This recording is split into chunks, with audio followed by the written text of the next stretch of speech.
যান না। পাঙ্গাস মাছের পেটি আর রুই মাছের কোল।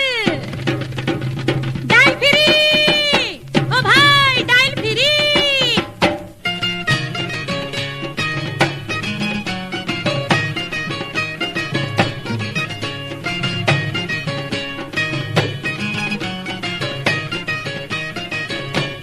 পয়সার অভাবে যারা খাইতে ভাই পান না,